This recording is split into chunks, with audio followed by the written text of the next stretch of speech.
जय हिंद। इस वीडियो में हम अमृता का पहला भाग, जिसको वर्ग 6 में पढ़ते हैं, के 7वें पाठ, जिसमें एक खरगोश और एक शेर की कहानी है, का अध्ययन करेंगे।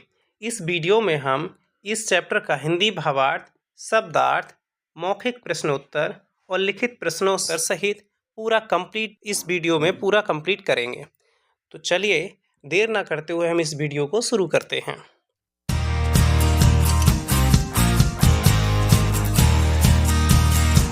इस पाठ का पहला पैरा है, एकस्मिन् वने एकः भयंकरः सिंहः बसति स्म। एकस्मिन् एक वने वन में एक भयंकर भयानक सिंह शेर बसती रहता स्म था। एक वन में एक भयंकर शेर रहता था। स वह बने वन में इच्छा के अनुसार पशुओं को भोजनाय भोजन के लिए मारता स्मृति था। वह वन में इच्छा अनुसार पशुओं को भोजन के लिए मारता था। अतः सर्वे सभी पशु भीता भयभीत अभवन रहते थे। अतः सभी पशु भयभीत रहते थे। ते उन सब ने मिलकर विचार अकुर्वन् किया। उन सब ने मिलकर विचार किया। क्या विचार किया, देखते हैं अगले पैरे में। प्रतिदिनम रोजाना एक मतलब एक पशु जानवर सिंह के यानी शेर के भोजन के लिए स्वयं अपनी इच्छा से गच्छतु जाएगा। यानी रोजाना एक एक करके यानी जो पशु हैं वो शेर के भोजन के लिए स्वयं उसके पास जाएंगे।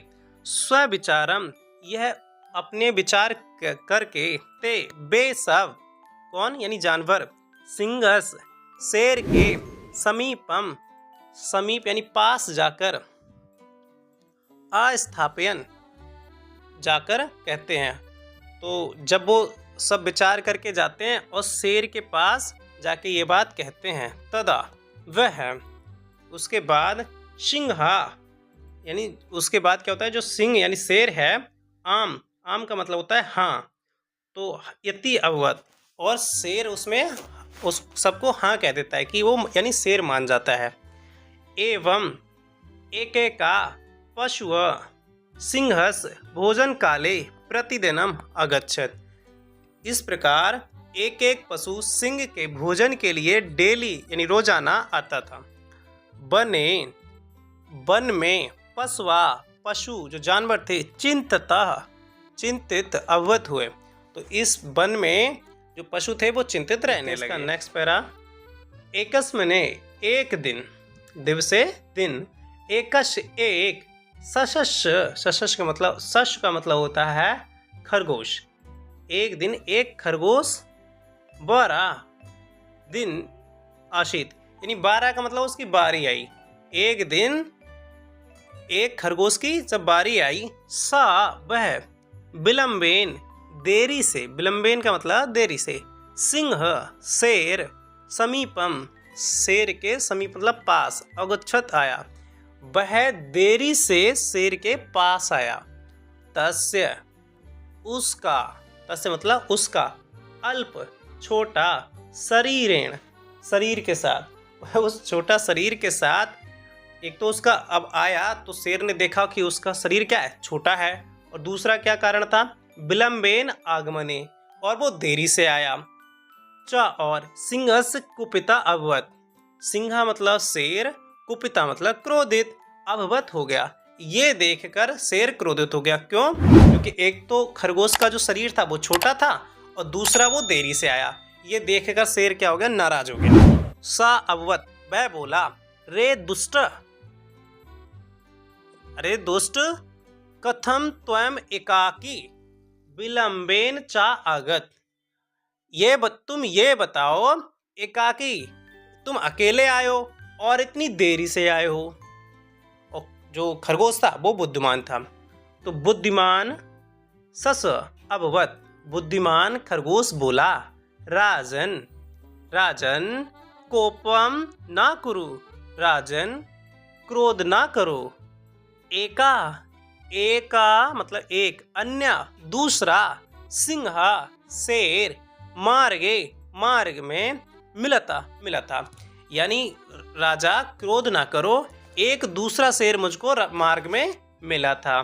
सा वह, गुहायाम तिष्ठति, वह गुफा में बैठा था। पहरे में देखते हैं, सिंहा अभवत, सिंहा अभवत, शेर बोला, कुत्र, कुत्र का मतलब होता है कहाँ, सा मतलब वह कहाँ है, नय माँ तत्र, मुझे भी वहां ले चलो, हनिष्यामी तम दष्टम, उस दुष्ट को अभी मतलब सबक सिखाऊंगा, सशा खरगोश, सिंहम शेर को, ठीक है। कूप समीपम, एक कूप जो आपको चित्र में दिखाई दे रहा है, ये कुआं, कूप का मतलब कुआं। अनियत, जो खरगोश था वो शेर को कुएं के समीप ले आया। तत्र वहां, कूपे कुएं में, स्वच्छायाम अपनी छाया यानी परछाई, सिंहस सिंह ने, अपश्यत देखी, यानी उसने क्या देखा, कुएं में जो पानी भरा था उस पानी में जो शेर था उसकी छाया उसमें दिख रही थी। अन्यम दूसरा, सिंहम मत्वा कोपेन सा कूपे अकूर्दत, अकूर्दत, शेर जो था वो सोच रहा था कि कुएं में दूसरा कोई शेर है, तो उसको देखकर वो क्या करता है, जो शेर होता है वो भी कुएं में कूद जाता है। तो दूसरे सिंह को देखकर गुस्से से वह भी कुएं में कूद गया। तत्र वहां, स वह, कालेन समय मृत, और उसकी उस कुएं में क्या हो जाती है, मृत्यु हो जाती है। एवं सशस्य बुद्धि सर्वान पशून अरक्षत, इस तरीके से खरगोश की बुद्धि ने सभी पशुओं को पशुओं की रक्षा की। अतः कहा, अतः मतलब अतः, कथयंती कहते हैं, बुद्धिर्स्य बलम तस्य, जिसकी बुद्धि है उसका बल है। इस तरीके से ये कहानी हमारी कंप्लीट होती है। तो क्या शिक्षा मिलती है इस कहानी से? इस कहानी से हमको शिक्षा मिली क्या, कि बुद्धि जिसके पास है वही बलवान है, कोई छोटा या बड़ा कुछ नहीं होता है, छोटा इंसान भी बुद्धिमान होता है। चलिए इस चैप्टर के हम शब्दार्थ को कंप्लीट कर लेते हैं। पहला एकस्मिन, एकस मतलब एक में या एक में, बस्ती इसमें निवास करता था, पशुओं में, भीता डरे हुए या भयभीत, मिलित्वा मिलकर, भोजनाए भोजन के लिए, गच्छतु जाए या जाना चाहिए, बारह मतलब बारी बारी से जिसकी बारी आती है, 12 एकाकी अकेला, कछुआ वो खरगोश जो गया था वो अकेला गया था। विलंबेन देरी से, कुपिता क्रोध से, अभिवत हुआ, अबदत बोला। अगला देखते हुए, कथम क्यों कैसे, कुरु करो, मार्गे रास्ते में, हनिष्यामी मार दूंगा नुकसान पहुंचा दूंगा, ता दुष्टम तम दुष्टम उस दुष्ट को, कूप समीपम कुएं के पास, अनयत ले गया, स्वाक्षायाम अपनी छाया को देखकर, परछाई को देख, अपश्यत देखा, मत्वा समझकर, मत्वा का मतलब होता है समझकर, कोपेन क्रोध से, अकूर्दत कूद गया, और लास्ट में सर्वान सभी को, कथयंती कहते हैं, बुद्धिर्स्य जिसके पास बुद्धि है, बुद्धि जोड़ यश से बना है ये, बुद्धिर्स्य जिसके पास बुद्धि है अर्थात उसके पास बल है। चलिए इसके मौखिक प्रश्नों को देखते हैं। पहला प्रश्न हमको दिया है, क्या कहा गया है, इन पहले प्रश्न में हमको ये पूछा गया है, इन शब्दों का अर्थ बताइए। किन शब्दों का? पहला है भयंकरा, भयंकरा का अर्थ होता है भयंकर, क्या होता है भयंकर। भोजनाय, भोजनाय का अर्थ होता है भोजन के लिए, क्या होता है भोजन के लिए। पशवा, पशुआ का अर्थ होता है सभी पशु, बहुवचन है। भीता, भीता का मतलब होता है डरा हुआ या भयभीत। तदा, उस समय। विलंबेन, विलंब से। आगता, आगता का अर्थ होता है आया। सर्वान, सर्वान का अर्थ होता है सभी को। अरक्षत, रक्षा की। बलम, बलम का अर्थ होता है बल। दूसरा प्रश्न देखते हैं, इच्छा अनुसारेण के समान इन सभी शब्दों को जोड़कर बताएं। पहला है नियम जोड़ अनुसारेण, तो इसका हो जाएगा नियम अनुसारेण, इसका हम कर लेंगे। अगला है कर्म जोड़ अनुसारेण, तो इसका हो जाएगा कर्मानुसारेण। अगला है विद्या जोड़ अनुसारेण, तो इसका हो जाएगा विद्या अनुसारेण। समय जोड़ अनुसारेण, तो इसका हो जाएगा समयानुसारेण। और लास्ट में है जिसको हम धर्म जोड़ अनुसारेण, तो इसका हो जाएगा धर्मानुसारेण, धर्मानुसारेण। चलिए नेक्स्ट प्रश्न देखते हैं। इन शब्दों का पंचमी, इन शब्दों का पंचमी एक वचन क्या कहा गया है? पंचमी में एक वचन रूप में लिखेंगे। जैसे पहला है सिंह, तो सिंह का पंचमी हो जाएगा एक वचन सिंहात, क्या हो जाएगा? सिंहात। दूसरा है शश, शश मतलब खरगोश, तो इसका पंचमी हो जाएगा शशात, क्या हो जाएगा? शशात। अगला है शरीर, तो शरीर का पंचमी विभक्ति हो जाएगी एक वचन में शरीरात। और फिर अगला है कूप, तो कूप का पंचमी विभक्ति हो जाएगा कूपात। अगला बल, बल का पंचमी विभक्ति एक वचन हो जाएगा बलात। तो इस तरीके से हमने तीसरा प्रश्न भी कंप्लीट कर लिया है। चलिए हम अगला प्रश्न करते हैं। अगला प्रश्न में दिया है तत्र, तत्र का मतलब होता है वहाँ, शब्द से युक्त 5 वाक्य बोलें। तो 5 वाक्य हम पहला लिख देते हैं, ये लिखे हुए हैं। तत्र विद्यालय अस्ति, वहाँ विद्यालय है। तत्र मम गृहम अस्ति, वहाँ मेरा घर है। तत्र गणेश पूजनम अस्ति, वहाँ गणेश का पूजन है। तत्र पुष्पाणि विकसन्ति, वहाँ फूल खिलते हैं। तत्र कृष्णा अपि पठति, वहाँ कृष्ण भी पढ़ता है, वहाँ कृष्ण भी पढ़ता है। तो इस तरीके से हमारा ये मौखिक प्रश्न उत्तर कंप्लीट हो जाते हैं। चलिए अब हम लिखित प्रश्नों की ओर बढ़ते हैं। लिखित में पहला प्रश्न है, इसमें कहा गया है इन वाक्यों में रिक्त स्थानों को सही शब्दों से भरना, यानी हमको दिया है इसमें खाली जगह। तो पहला क प्रश्न है, एकिस्मिन एका भयंकरा सिंहा बस्ती इसमें, तो इसमें क्या भर देंगे? हम भर देंगे बने। कहाँ रहता था वो? वन में रहता था। सभी पशु उससे क्या रहते थे? भयभीत रहते। तो सर्वे पशुआ अवत कैसे रहते थे? भयभीत, तो इसमें आ जाएगा भीता। तीसरा है तदा सिंहा, तो सिंह ने बाद में जब सब उसके पास गए थे तो उस सिंह क्या बोला था? आम, मतलब हाँ, क्या बोला था? हाँ, तो इसलिए में आ जाएगा आम।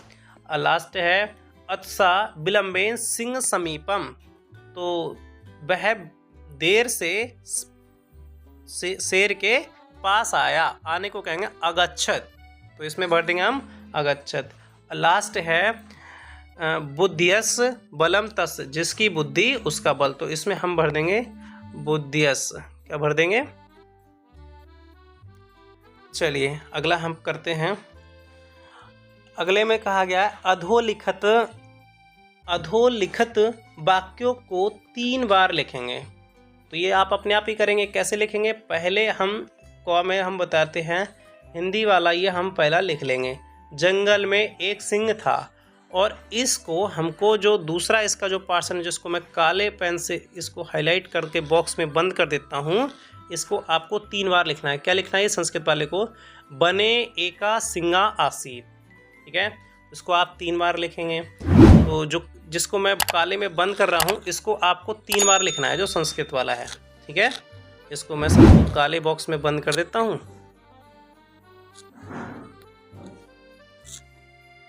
चलिए, तो जैसा कि आप, जंगल में एक सिंह था, बने एका सिंगा आसीत। ख, वह इच्छा अनुसार भोजन करता था, सा इच्छा अनुसारेण भोजनम करोति। ग, प्रश्न में है गुस्सा मत करो, क्रोधम माँ करो, माँ का मतलब होता है मत। वह गुफा में रहता था, सा गुहाम तिष्ठति। लास्ट है जिसके पास बुद्धि है उसी के पास बल है, बुद्धियस बलम तस्य। इस तरीके से छठा प्रश्न हमारा कंप्लीट होता है। चलिए अगले प्रश्न की ओर बढ़ते हैं। अगले प्रश्न में कहा गया है इन शब्दों से वाक्य बनाने। किन शब्दों से? जैसा भयंकर, सिंहा, तद, बने, बुद्धिमान, कुत्र। यह इनका प्रयोग करके चाहे वाक्य के शुरू में या अंत में कहीं भी आए, इनका हमें प्रयोग करके वाक्य प्रयोग करना है। तो पहला जैसे हम करते हैं, तो पहला हमारा दिया है भयंकरा, तो भयंकरा सिंहा बने बस्ती, है ना। तो यहाँ भयंकर शब्द का हम प्रयोग कर लिए, इस तरीके से ये हमारा हो गया। दूसरा हम देखेंगे, दूसरा शब्द था सिंहा, तो सिंहा भयंकरा आसीत, शेर क्या था? बहुत भयानक था। तीसरा है तदा, तदा स बनम अगच्छत, और अगला है बने, बने पसवा बसंती। फिर इसके बाद बुद्धिमाना, बुद्धिमाना विजयी भवत, जो बुद्धिमान होता है वो विजयी होता है। लास्ट है कुत्र, त्वयं कुत्र गच्छसि, तुम कहाँ जाते हो, तुम कहाँ जाते हो। तो इस तरीके से ये हमारा जो वाक्य निर्माण है वो हमारा कंप्लीट होता है। चलिए अगला प्रश्न देखते हैं। अगला प्रश्न है इस कहानी से क्या शिक्षा मिलती है? 5 वाक्य लिखिए। तो खरगोश और सिंह की कहानी से जो शिक्षा मिलती है इसको हमने 5 वाक्य लिख दिए हैं। पहला क्या है? जिसके पास बुद्धि है उसी के पास बल है। चाहे आपका शरीर कितना भी बड़ा हो, बुद्धि नहीं है तो आप कमजोर हैं। दूसरा, जहां बल से काम नहीं हो वहां बुद्धि का प्रयोग करना चाहिए। तीसरा है छोटे शरीर वाले भी यदि बुद्धिमान हो तो बलशाली पर विजय प्राप्त किया जा सकता है। बल का घमंड नहीं करना चाहिए। और लास्ट है अधिक क्रोध करने से बुद्धि नष्ट हो जाती है। तो जैसा आपने देखा, शेर को जब क्रोध आया तो वो भूल गया कि ये मेरी परछाई है, उसको दूसरा शेर दिखाई दे रहा था और गुस्से में आकर कुएं में कूद जाता है, वो अंततः मर जाता है। तो इस तरीके से ये हमारा 8वां प्रश्न कंप्लीट हो जाता है। चलिए अगला प्रश्न देखते हैं। अगले प्रश्न में कहा गया इस कहानी के आधार पर कोई अन्य कहानी लिखो। तो ये आपके लिए होमवर्क है, इसको आप अपने आप करेंगे। कोई भी कहानी हो वो आप अपने हिसाब से लिख लेंगे जो आपको याद हो। चलिए अगला प्रश्न, ये प्रश्न आपके ऊपर छोड़ देते हैं और अगला प्रश्न देखते हैं हम। तो लिखा है 10वां प्रश्न है निम्नलिखित शब्दों का वर्ण विच्छेद करें। तो वर्ण विच्छेद का जैसे हमारे पास है बने, तो वर्ण विच्छेद में जितने भी व्यंजन है हर एक व्यंजन को बिना हलंत के हम नहीं छोड़ते। जैसे देखिए हमारे पास ये व्यंजन है, इसके नीचे हलंत आया है और इसके नीचे भी हलंत आया है, लेकिन वर्ण विच्छेद में किसी भी स्वर पे हलंत नहीं आता है। ठीक है, अब देखिए यहाँ पर जैसा बने था तो हम बने को लिख सकते हैं वा और ना, ऐसे लिख देंगे ना। तो ये किससे बना है? ये बना है हमारा, इसमें हमारे पास जब कुछ नहीं है तो हमारे पास ये वाला ओ इसमें हमेशा रहता है। इसमें क्या है, देखो आप देख रहे हैं इसमें ना है और ये मात्रा किसकी है? ये मात्रा है ए की। तो इस तरीके से ये हमारा इसका संधि विच्छेद हो जाता है। अब हम प्रश्न की तरफ बढ़ते हैं। पहला हमारा है बस्ती। तो बस्ती में देखो पहले हमारे पास बा है तो इसको मिला के हम कर दिए बा, क्या लिख दिए? वाह। अगला है सा, इसको मिला के इतने को हमारा हो गया शा। और लास्ट में ये ती है, तो ती में देखो ता है और ता के साथ ये हर्षी है, तो इसके साथ हम ता के साथ ये हर्षी भी दे देंगे। ठीक है, इस तरीके से ये हमारा संधि वर्ण विच्छेद कंप्लीट होता है। अगला हमारा ख है गच्छ तू। तो इसमें आप देखेंगे कि पहला ये हमारा इतना हो गया गा, क्या हो गया? गा। उसके बाद आधा चा है तो इसको हम अकेला छोड़ देंगे क्योंकि इसके साथ अगर कोई स्वर नहीं देंगे तो ये आधा ही रहेगा। इसके बाद है छ, तो इसको इतने को हम मिलाएंगे तो ये हमारा बनता है छ। इसके बाद ता है और ता पे हमारे पास हर्षु है, तो इसको हम ता के साथ हर्षु जैसा दिया है। ठीक है, और आप देख रहे होंगे जितने भी इसमें व्यंजन हैं, व्यंजन वर्ण हैं, उन सब हलंत के साथ आए हैं। तीसरा देखेंगे भीता। तो भीता में देखो भा पे हमारी दीर्घी है तो भा के साथ हम दीर्घी दे दिए हैं।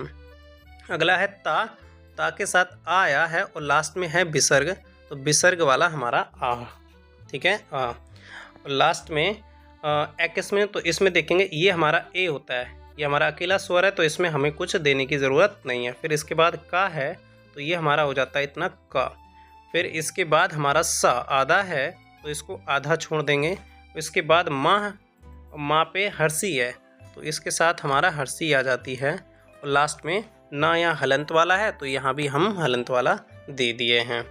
एट लास्ट है राजन, तो रा में देखिए रा के साथ तो यह दीर्घा है तो इसके साथ हम दीर्घा दे दिए हैं।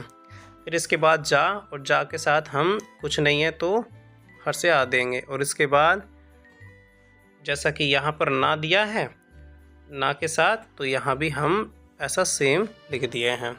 ठीक है, इस तरीके से हमारा वर्ण विच्छेद कंप्लीट हो गया। चलिए अगला प्रश्न की ओर बढ़ते हैं। अगला प्रश्न मैचिंग का है, मिलान का है। तो आप जैसे देखें मैंने मिला दिया है, आप देख सकते हैं इसको। जैसे शेर है तो शेर क्या करता है, गरजता है, तो लिखा है गरजती से मिला दिया है। अगला है सशा, सशा क्या है, कछुआ, तो कछुआ क्या था, एक छोटा बहुत पशु था, है ना, तो ये भी कंप्लीट हो गया। पशुआ, तो पशुआ मतलब पशु, पशु क्या रहते थे, भयभीत रहते थे। अगला है विचारम, विचार किया था उनने। और लास्ट में बुद्धि, और बुद्धि में क्या होता है, बल होता है। तो इस तरीके से ये भी हमारे मैचिंग कंप्लीट हो जाती है। चलिए अगले प्रश्न की ओर बढ़ते हैं।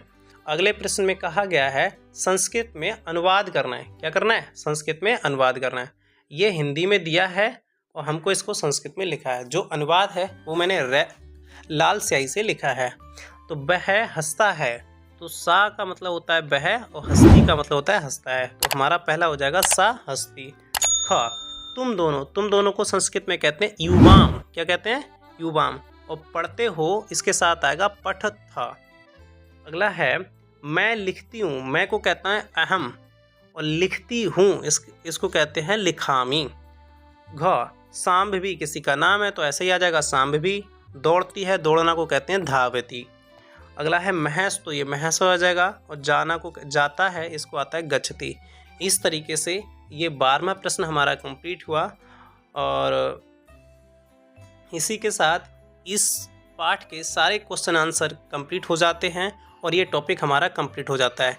ये वीडियो आपको कैसा लगा हमको कमेंट करके ज़रूर बताइए, लाइक करिए और सब्सक्राइब करिए। मिलते हैं अगले वीडियो में, तब तक के लिए धन्यवाद।